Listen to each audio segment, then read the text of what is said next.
Hi hello అందరికి నమస్తే. నేను మీ జర్నలిస్ట్ రవీందర్. చాలామంది వీడియోలు పెట్టడం లేదు, ఏదైనా సమస్య వచ్చిందా అని అడుగుతూ ఉన్నారు. ఎలాంటి సమస్య లేదు. ఇన్ని రోజులు ఇంట్లో ఛానల్ నడిపించడం జరిగింది, ఇంట్లో ఉండి.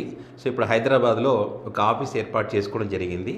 సో కాబట్టి కొంచెం గ్యాప్ వచ్చింది, షిఫ్టింగ్ ఏదైతే చేస్తూ ఉన్నామో సో ఆ గ్యాప్ వచ్చిందనమాట.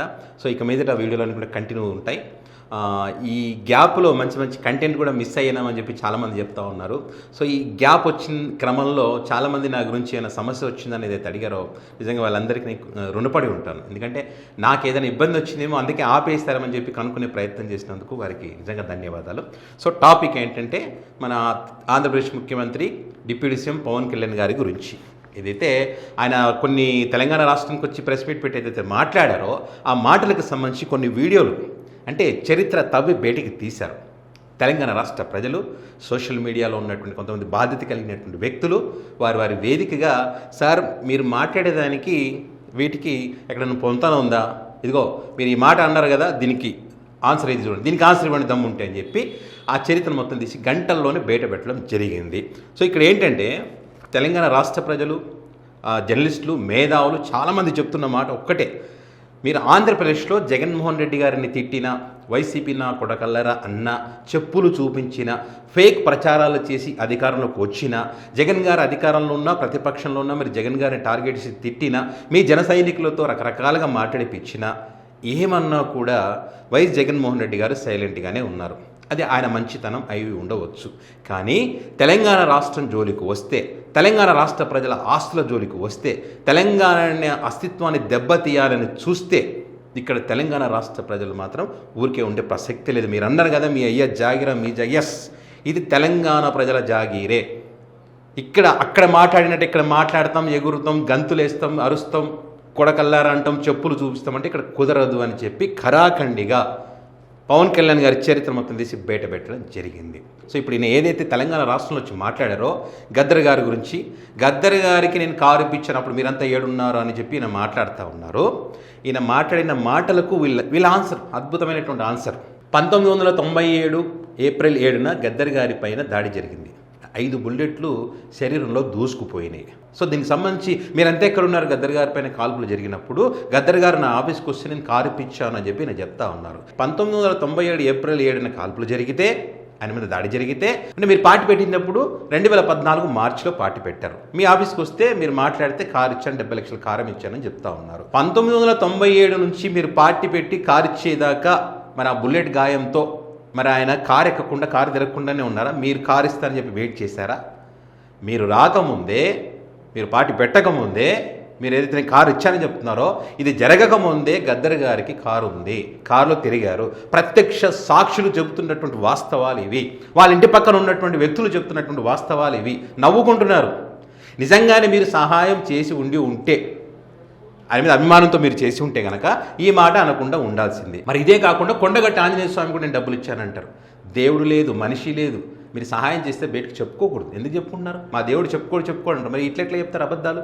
మనిషి లేడు కాబట్టి, చనిపోయాడు కాబట్టి, తిరిగి ఆన్సర్ ఇవ్వలేరు కాబట్టి ఏం చెప్పినా నడుస్తుంది అనుకుంటే పొరపాటు. వంగవెట్టి రంగ గారికి టీ దాపాయని అంటారు, గద్దర్ గారికి కారు ఇచ్చానంటారు. మరి గద్దర్ గారి మీద మీకు ప్రేమ ఉంది, మీరు ఏం చేస్తారని మీరు క్వశ్చన్ చేస్తూ ఉన్నారు కదా. 1997లో ముఖ్యమంత్రిగా ఉన్నది ఎవరు? చంద్రబాబు నాయుడు గారు. మరి చంద్రబాబు నాయుడు గారి గురించి గద్దర్ గారు ఎన్నోసార్లు మాట్లాడారు కదా, పాటలు పాడారు కదా. ఆయన యొక్క పాలన గురించి, ఆయన ఏ రకంగా ప్రజలను పీడించుకు తిన్నాడని దానికి సంబంధించి ఇప్పటికీ పాటలు ఉన్నాయి కదా. మరి ఎందుకు ఆయనతో మీరు పొత్తు పెట్టున్నారు, ఆయనతో కలిసి ఉన్నారు, ఆయన ఆహా ఓహో అపర చాణికుడు అని ఎందుకు పొగుడుతూ ఉన్నారు మీరు? మరి మీరేం చేస్తూ ఉన్నారు? తప్పు కదా. అలాంటి వ్యక్తులతో మీరు ఉండకూడదు కదా. గద్దర్ గారిని బాధ పెట్టిన వ్యక్తితో అట్లా ఉంటారు. దానికి ఆన్సర్ ఉండదు మనకి. ఓకే. అండ్ అదేవిధంగా వైఎస్ రాజశేఖర రెడ్డి గారి గురించి చెప్తా ఉన్నారు. నేను గన్ను సరెండర్ చేశాను, బెదిరించినా కూడా బెదరలేదు అని చెప్పి. ఎందుకు గన్ను సరెండర్ చేశారు సార్ మీరు? మీ కూతురు అంటే మీ అన్నగారి కూతురు బస్సులో వెళ్తూ, భరద్వాజతో వెళ్తూ మా ప్రాణహాని ఉంది, మీరు గన్ను పట్టుకొని తిరుగుతున్నారు. రౌడీ కల్చరు, ఆ కల్చరు లేదనుకుంటేనే ప్రెస్ మీట్ తిప్పుకుంటూ మాట్లాడారు మీరు. మళ్ళీ అక్కడే నీతులు చెప్పారు మీరు ఎందుకు సరెండర్ చేశారు అప్పుడు? వైఎస్ రాజశేఖర రెడ్డి భయపెట్టిస్తే నేను భయపడలేదు, అది చేయలేదు, ఇది చేయలేదని. అది కాదు సమస్య. అక్కడ మీ కూతురు కంప్లైంట్ చేసింది కాబట్టి, మీ అన్నగారు చెప్పారు కాబట్టి ఇది కరెక్ట్ కాదని చెప్పి అప్పుడు పోయి మీరు సరెండర్ చేశారు. దానికి దీనికి ఏమైనా సంబంధం ఉందా? థియేటర్కి వెళ్ళినప్పుడు దేశం మీద భక్తి ఇవన్నీ చూపించుకోవాల్సిన అవసరం ఉంది. సినిమా స్టార్ట్ అవ్వడానికి ముందు మన జాతీయ గీతాలు ఎందుకు, ఇవెందుకు, అవెందుకు వేయకూడదు అన్నారు. మళ్ళీ తర్వాత ఏమంటారు, రేపటి రోజు ఈ తెలంగాణ రాష్ట్రానికి నేను వస్తున్నందుకు రేపు రోజు ఇది కూడా వద్దంటారేమో, ఆ భాషలో ఉంది ఈ భాషలో ఉందంటారేమో అని చెప్పి మళ్ళీ ఆయనే మాట్లాడతారు. అసలు సంబంధం ఉందా కోడి చెరువు కబ్జాకి దీనికి ఏమైనా సంబంధం ఉందా? కోడి చెరువు కబ్జాకి సంబంధించి జర్నలిస్టులు మాట్లాడుతూ ఉంటే వాళ్ళని ఏమంటారు, అయినా వీళ్ళు వైసీపీ వచ్చిన తర్వాత కులాలు మతాల పేరుతో జర్నలిస్టులు మారిపోయారు, పవన్ కళ్యాణ్ గారిని టార్గెట్ చేశారని మాట్లాడుతూ ఉన్నారు. వైసీపీకి దీనికి ఏం సంబంధమే నాకు అర్థం కాదు. కోడి చెరువు కబ్జా చేశావా లేదా, వాళ్ళు చెప్తున్నటువంటి పాయింట్లలో వాస్తవం ఉందా లేదా, వాటికి సంబంధించి మీరు కూడా ప్రతి ప్రశ్నకు ఒక ఆన్సర్ ఇవ్వండి. మీకు సంబంధించిన వ్యక్తులు అక్కడ సైట్లో ఉన్నప్పుడు మీ జర్నలిస్టులు అందరూ అక్కడ వెళ్ళి క్వశ్చన్ చేస్తే చెప్పలేకపోతా ఉన్నారు. ఎందుకు చెప్పలేకపోతా ఉన్నారు? చెరువు అనే చెప్తున్నారు, మళ్ళీ మోటార్లు వేశారు, బోర్లు వేసుకున్నారు, కట్టలు కట్టారు. ఇవన్నీ ఏంటి నిబంధనల ప్రకారం అవి ఉండకూడదు కదా. వాటికి ఆ ప్రశ్నలకు ఆన్సర్ ఇవ్వండి. అది ఆన్సర్ ఇవ్వకుండా నేను కొండగట్ట ఆంజనేయ స్వామికి స్థలం ఇచ్చిన అంటారు, నేను గద్దర్ గారికి కారు ఇచ్చిన అంటారు, వైఎస్ రాజశేఖర్కి నేను భయపడలేదు అంటారు, నేను గన్ను సరెండర్ చేసిన అంటారు, జాతీయ గీతం వందే మాత్రం వీటి గురించి మాట్లాడతారు. మళ్ళీ ఇప్పుడు తెలంగాణ రాష్ట్రం నవనిర్మాణ సంకల్ప సభ అని ఏదో పేరు పెట్టుకున్నారు మీరు. అంటే అక్కడికి వెళ్తే ఒక మాట, ఇక్కడ ఉంటే ఒక మాట. మీరు కోనసీమ ప్రాంతానికి పోయి మీరు మాట్లాడిన మాటలేంటి? ప్రాంతాల మధ్య విభేదాలు సృష్టించే విధంగా మీరు మాట్లాడలేదా? కోనసీమ ప్రాంతానికి దిష్టి తగిలింది తెలంగాణ వాళ్ళని చెప్పి, తెలంగాణ వల్ల. మళ్ళీ ఇక్కడికి వచ్చి ఏమంటారు, మళ్ళీ ఇంకోటి మాట్లాడతారు, ఆంధ్ర వాళ్ళని తిడతారు. మళ్ళీ ఇక్కడ ఆంధ్ర వాళ్ళని తిడతారు, అక్కడ తెలంగాణ వాళ్ళని తిడతారు. మళ్ళీ ఏమనంటే తెలంగాణ రాష్ట్రం భారతదేశంలో అంతర్భాగం, ఇది పాకిస్తాన్ కాదు అంటే ఎస్ కరెక్టే, భారతదేశంలో అంతర్భాగమే.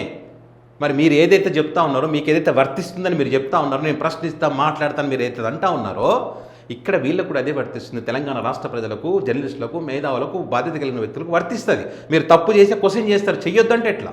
మీరైతే క్వశ్చన్ చేయొచ్చు అంటే ఇతరులు చేయకూడదంట.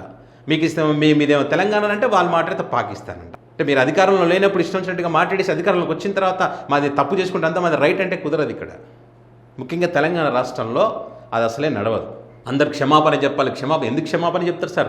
మీరు 100 సార్లు క్షమాపణ, 1000 సార్లు క్షమాపణ చెప్పినా కూడా తప్పలేదు. ఎందుకంటే మీరు అన్ని అబద్ధాలు చెప్పారు. సుగాలి ప్రీతికి సంబంధించి అబద్ధం చెప్పారు, అదేవిధంగా తిరుపతి లడ్డుకు సంబంధించి అబద్ధం చెప్పారు, మీరు అదేవిధంగా ఈ సూపర్ 6 సంబంధించి ప్రతిదీ కూడా అబద్ధం చెప్పారు. 30,000 మంది మిస్ అయ్యారని ఇట్లా రకరకాలుగా అబద్ధాలు చెప్పి ప్రజలను మోసం చేశారు. ఇప్పుడు తెలంగాణ రాష్ట్రంలో ఎన్నికల్లో పోటీ చేస్తామంటారు. తెలంగాణ రాష్ట్రంలో ఇప్పుడు ప్రెస్ మీట్ పెట్టి మాట్లాడి ఈ ఆవిర్భావ దినోత్సవం రోజున ఎందుకు రచ్చ చేయాలి? ఇదంతా కారణం ఏంటంటే డైవర్ట్ చేయడం కోసం. ఇప్పుడు 2 సంవత్సరాల పాలనకు సంబంధించి వైఫల్యం చేద్దాం, డైవర్ట్ చేయాలి. కోడి చెరువు కబ్జా, దాన్ని డైవర్ట్ చేయాలి. డీఎస్సీ స్కామ్ జరిగింది ఆంధ్రప్రదేశ్లో, దాన్ని డైవర్ట్ చేయాలి. వైఎస్ రాజశేఖర రెడ్డి గారి గురించి మాట్లాడారు కదా, బెదిరిస్తే భయపడలేదని. ఒకసారి ఆయన గన్ సరెండర్ చేసింది దేనికోసం, ఒకసారి ఆమె వాళ్ళ కూతురు మాట్లాడింది. సో ఈ సంవత్సరం మాకు పెళ్లి చేసుకుందామని డిసైడ్ అయ్యాం. సో మాకు media support, police support complete గా కావాలి, లేకపోతే మా ఫ్యామిలీ సైడ్ నుంచి నాకు థ్రెట్. ఇవాళ పొద్దున ఇంట్లో నుంచి ఎస్కేప్ అయ్యి నేను పెళ్లి చేసుకున్నాను శిరీష్ భరద్వాజ్ని.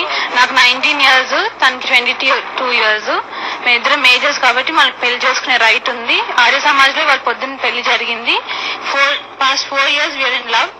సో ఈ సంవత్సరం మాకు పెళ్లి చేసుకుందామని డిసైడ్ అయ్యాం.